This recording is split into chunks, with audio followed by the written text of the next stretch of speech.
Thank you very much, Chairman Risch.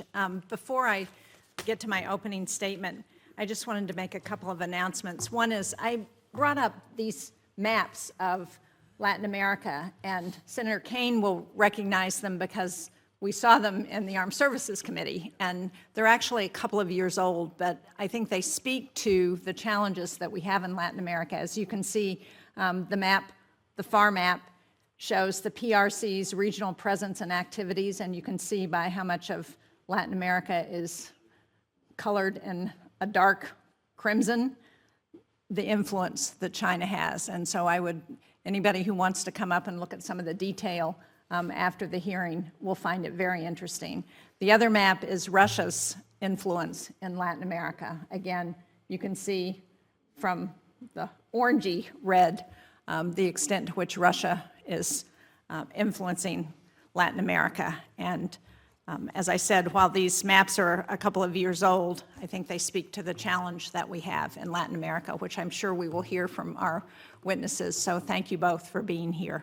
I also wanted to just announce, I'm sure that most members have seen it, but because so much of the last couple of hearings has focused on what's happening with USAID and the programs and services of foreign assistance, the Supreme Court today sided with restoring the funding for those programs. So if folks have not seen that decision, it's probably worth all of us looking at.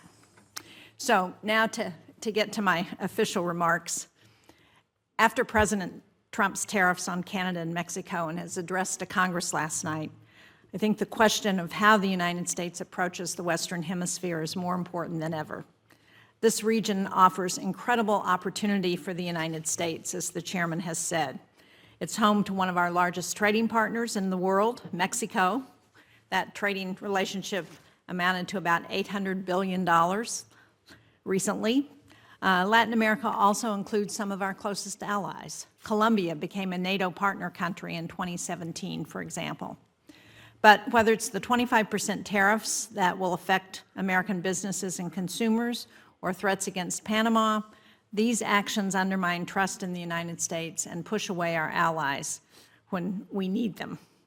Curbing immigration to our southern border and fighting drug cartels, stopping the flow of illegal weapons and fentanyl, all of those are critical issues, and we want countries like Mexico and Canada to help us tackle these challenges. But undermining trust in the United States gives our adversaries, like China and Russia, more of an opening across the hemisphere. Even before the tariff threats, trade with China was surging across Latin America. According to the World Economic Forum, China's trade with Latin American countries could reach more than $700 billion in the next decade. At the same time, Vladimir Putin's propaganda machine has flooded Latin America. According to the University of Oxford, the Spanish language version of the program, Russia Today, is Putin's most successful, more than RT in English, Arabic, German, or French. Not only is Putin trying to undermine democratically elected governments in the region with disinformation, but Russia's spy services have also been expanding their footprint. As former CIA Director Bill Burns explained, and I'm quoting, "Part of this is a function of the fact that so many Russian intelligence officers have been kicked out of Europe.